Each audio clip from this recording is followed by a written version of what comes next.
வணக்கம் மாணவ மாணவிகளே. தரம் 10, 11 மாணவர்களுக்கான வரலாறு. ஆனால் இது வந்து புவியியல் மாணவர்களுக்கும் பொருந்தும். ஒரு இலங்கை படம் ஒன்று போட்டிருக்கேன். இலங்கையின் மாவட்ட பிரிவுகள். அப்போ இலங்கையின் மாவட்ட பிரிவுகள்னு சொல்லியிருக்க உங்களுக்கு தெரியும். இலங்கையில் வந்து 25 மாவட்டங்கள் இருக்கின்றது. அதே போல் 9 மாகாணங்கள் இருக்கின்றது. அப்போ அந்த 9 மாகாணங்களுக்குள்ளேயும் ஒவ்வொரு மாகாணத்துக்கு எந்தெந்த மாவட்டம் அடங்குமென்றதும் ஒரு மூளை பெட்டிக்குள்ளே போடப்பட்டிருக்கு. இலங்கையின் மாவட்ட பிரிவண்டு முதல் மாகாணங்களை பார்ப்போம். இலங்கையின் மாகாணங்கள் 9: வடமாகாணம், வடமேல் மாகாணம், வட மத்திய மாகாணம், கீழ் மாகாணம், எல்லாம் கிழக்கு மாகாணம், 5 மேல் மாகாணம், 6 சப்ரகமுவ மாகாணம், 7 மத்திய மாகாணம், 8 ஊவா மாகாணம், 9 தென் மாகாணம். இனி ஒவ்வொரு மாகாணங்களுக்குள்ளேயும் என்னென்ன மாவட்டங்கள் வரும் இது கட்டாயம் தெரிஞ்சிருக்கணும்.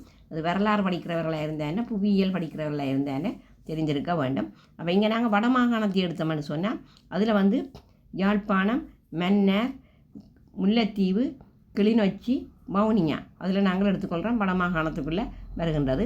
அதே போல் நாங்கள் வடமேல் மாகாணத்தை எடுத்தோம்னு சொன்னால் புத்தளம், குருநாகல், வடமத்திய மாகாணம் அனுராதபுரம், பொலனறுவை, கிழக்கு மாகாணம் திருகோணமலை, மட்டக்களப்பு, அம்பாறை, மேல் மாகாணம் கொழும்பு, களுத்துறை, கம்பகா, சப்ரகமுவ மாகாணத்துக்குள்ளே ரத்தினபுரி மாவட்டம், கீகாலை மாவட்டம், மத்திய மாகாணம் கண்டி, நுவரெலியா, மாத்தளை, ஊவா மாகாணம் பதுளை, மொனராகலை.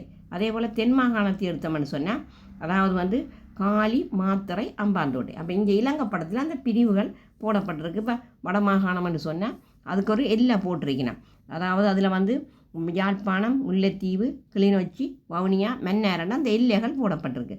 அதே மாதிரி இப்போ மத்திய மாகாணத்தை நாங்கள் எடுத்தோம்னு சொன்னால் அதாவது வந்து வடமத்திய மாகாணத்தை எடுத்தோம்னு சொன்னால் அனுராதபுரம், புலனறுவை அது தனியாக அந்த பிரித்து காட்டிருக்கணும் எல்லைகளை. அப்போ நீங்கள் இந்த இலங்கை படத்தை முழுமையாக பார்த்தீங்கன்னு சொன்னால் அதில் அந்த மாவட்டங்களை நீங்கள் பார்த்து விளங்கி கொள்ள முடியும். இந்த வீடியோ உங்களுக்கு பிடித்திருந்தால் லைக் பண்ணி ஷேர் பண்ணி மறக்காமல் சப்ஸ்கிரைப் பண்ணுங்கள். நன்றி.